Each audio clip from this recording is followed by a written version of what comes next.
Hello friends, क्या हाल चाल है। उम्मीद करता हूँ सब बढ़िया ही चल रहा होगा। भगवान जी आप लोगों पर अपनी कृपा बनाए रखे और हमें जल्दी ही इस पैंडमिक से बाहर निकालें। नमस्कार दोस्तों।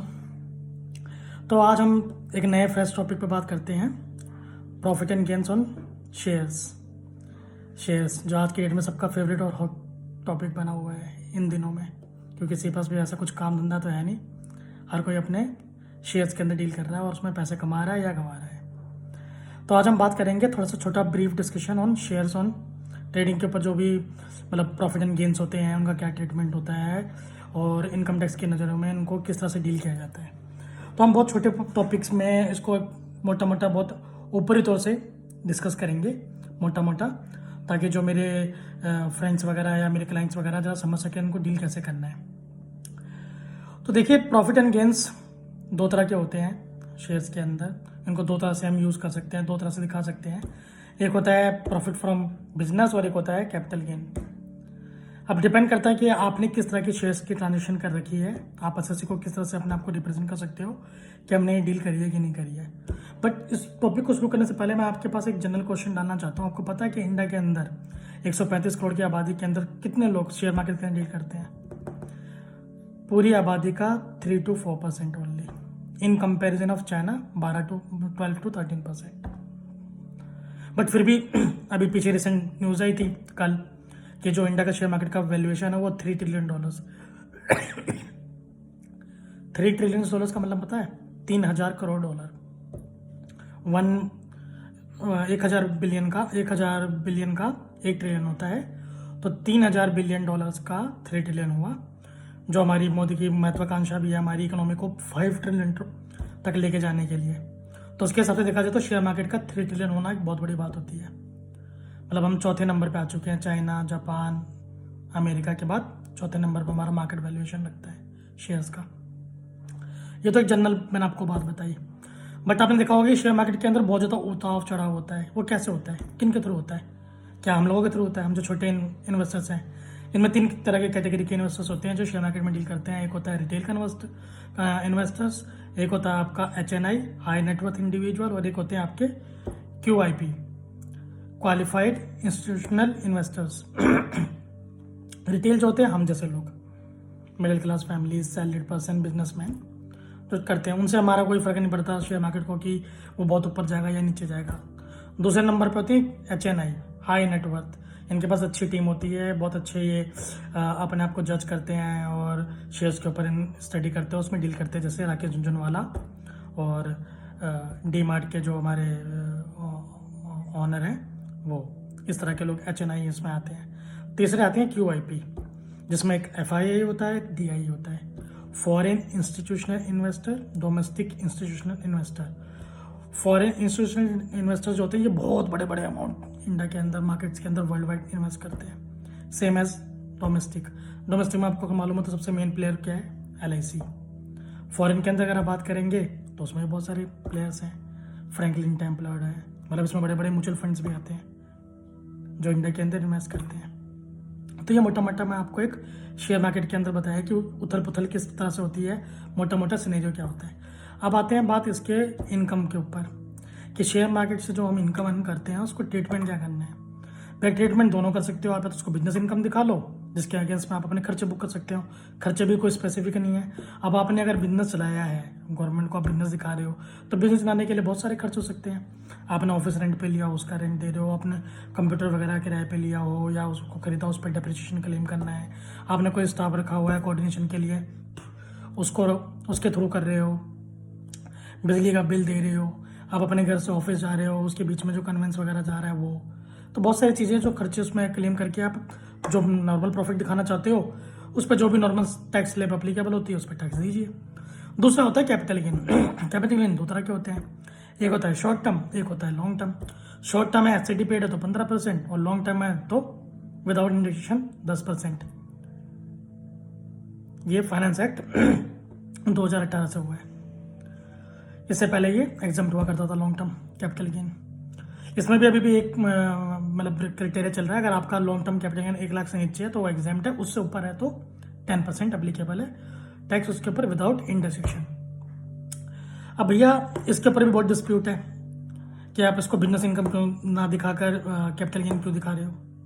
एसएससी आपको उसको बिजनेस इनकम में दिखा सकता है, बिजनेस इनकम से दिखा सकता है क्योंकि आप ऑलरेडी अगर 30% की स्लैब में चल रहे हैं तो आप 15% की जगह पर 30% टैक्स उस पर देंगे, इसलिए एसएससी इस पर लड़ता है कि आप इसको बिजनेस इनकम दिखाइए। अब ये आपके ऊपर है कि आप इसको क्यों इन्वेस्टमेंट दिखाकर कैपिटल गेन दिखा रहे हैं। अब इसमें बहुत सारे डिस्प्यूट वाले पॉइंट थे जिसको यूजुअली जो एसएससी था वो विजुअलाइज करता था कि कैपिटल गेन बिजनेस इनकम दिखाने के लिए क्या क्या जरूरी चीज़ें हो सकती हैं। इसमें एक चीज़ होता था कि सोलरली इंटेंशन है क्या, जो आपने शेयर खरीदा है क्या उसको आपने रीसेल करना था एज ए इन्वेस्टमेंट, क्या उस पर प्रॉफिट कमाने का आपका माइंड में था, ये सब चीज़ें भी उन्होंने रखी थी। फिर इसमें एक पॉइंट आया था भैया कि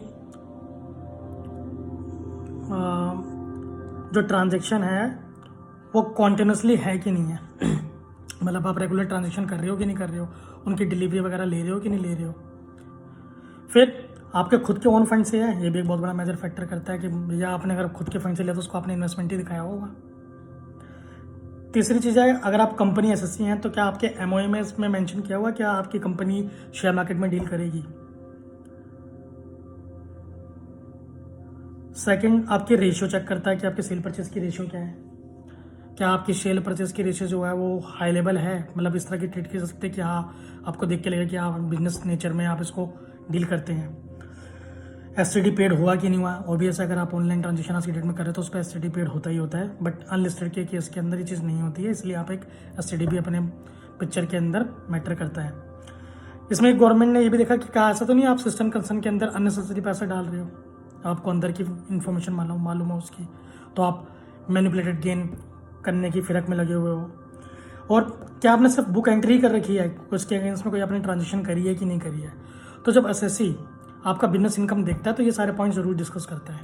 बट 2016 के अंदर सीबीडीटी सर्कुलर नंबर 06/2016 डेटेड 29 फरवरी 2016 को एक नोटिफिकेशन आई सीबीडीटी की, जिसमें साफ किया गया है कि एसएससी की चॉइस है कि वो इस इनकम को क्या शो करना चाहता है। अगर वो उसको बिजनेस इनकम दिखाना चाहता है तो एसएससी का कोई राइट नहीं बनता उस पर डिस्प्यूट क्रिएट करे, और अगर उसको कैपिटल गेन दिखाना चाहता है तो भी एसएससी का कोई राइट नहीं बनता इस पर डिस्प्यूट करे।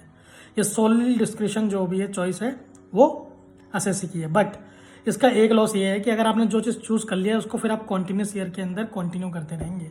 अगर आपने पीजीबीपी दिखाई है तो पीजीबीपी ही दिखाएंगे उसे, ऐसा नहीं अगले साल जाके आप उसको कैपिटल गेन ट्रेड करें, ये आपको फंसाने वाला काम हो जाएगा, दिक्कत वाला काम हो जाएगा।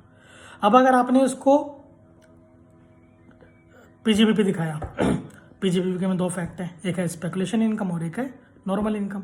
अभी स्पेकुलेशन इनकम क्या होती है भाई, जो भी स्पेकुलेटिव एक्टिविटी होती है उससे जो ये गेन होता है वो स्पेकुलेशन इनकम होता है।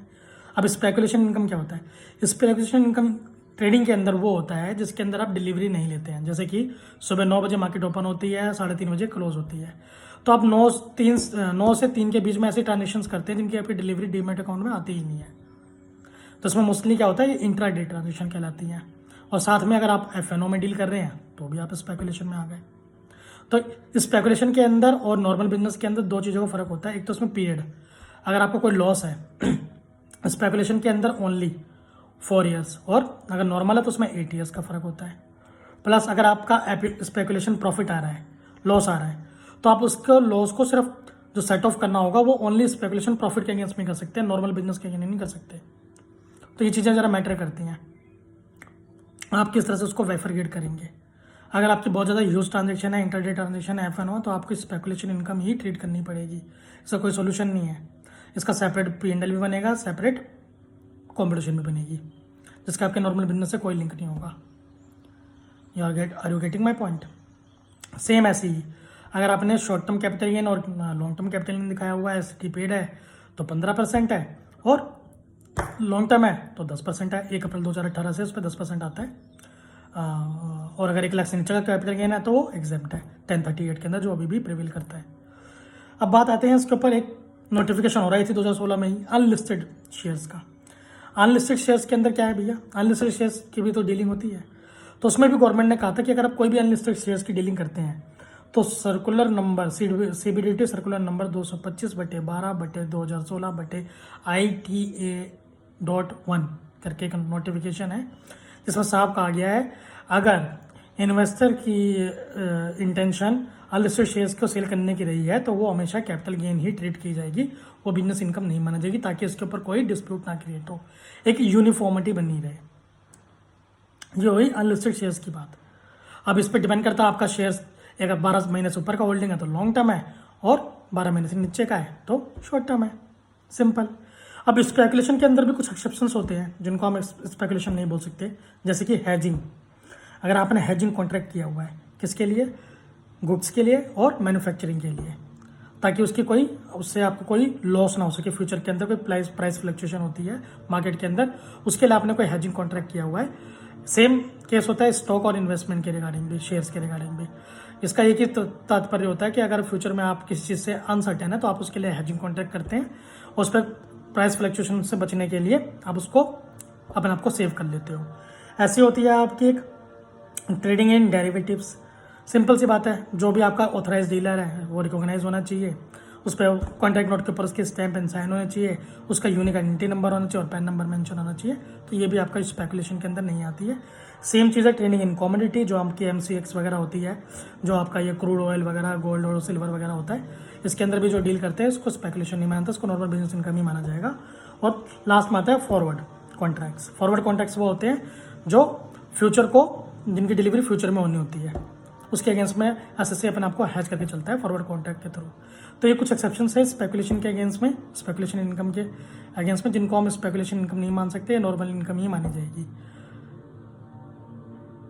शेयर मार्केट के अंदर डील करना बहुत ही ईजी टास्क है, और उसको डील करना भी चाहिए। अगर आपके पास पैसा है सरप्लस तो आप ज़रूर उसमें डील करिए, बट इसके लिए आपको पेशेंस जरूर रखनी पड़ेगी। अगर आप किसी शेयर्स के अंदर अगर लॉस खा भी जाते हैं तो मेरा सजेशन ये रहेगा कि आप उसको होल्ड करिए, उसको लॉस बुक मत करिए। अगर आपके पास सरप्लस पैसा है उसको झेल सकते हैं तो। बट इसमें मैंने जो भी आपको पॉइंट्स बताए हैं ये मेरे सोल डिस्क्रिप्शन है, और एज़ पर गाइडेंस और एज़ पर बुक्स के नोटिफिकेशन पर मैं आपको चीज़ें बता रहा हूँ। पर्सनली इन्वेस्ट करने के लिए मेरी कोई भी इसके अंदर मंशा नहीं है, मैं किसी को भी गाइड नहीं कर रहा कि वो पर्सनली शेयर मार्केट में जाके डील करे और प्रॉफिट कमाए, ऐसा मैं कहीं नहीं कह रहा। ये मैं उनके लिए कह रहा हूँ जो ये करते हैं, और उनको एक तरह से मैं एक टैक्सेशन लिटरेसी, जो हमारे चैनल का सोल मोटो है, मैं उसके अगेंस्ट उसके लिए मैं आप लोगों को गाइड कर रहा हूँ कि बेसिकली शेयर मार्केट होती क्या है और उसके टैक्सेशन पॉइंट ऑफ व्यू क्या होते हैं एक एसएससी के लिए। तो प्लीज़ बी स्पेसिफिक, एंड जो भी आपके डिसीजन है बहुत समझदारी से लीजिए इस पेंडेमिक के लिए। अगर आप शेयर मार्केट के इंटरेस्टेड हैं तो जरूर अपने एक्सपर्ट से या अपने ब्रोकर से जरूर इसमें डिस्कस करें, और जब भी आपकी इसकी टैक्सेबिलिटी का पॉइंट आता है तो अपने एक्सपर्ट से जरूर डिस्कस करें। हम जैसे ये लोग तो आप लोगों के लिए बैठे हुए हैं। Thank you.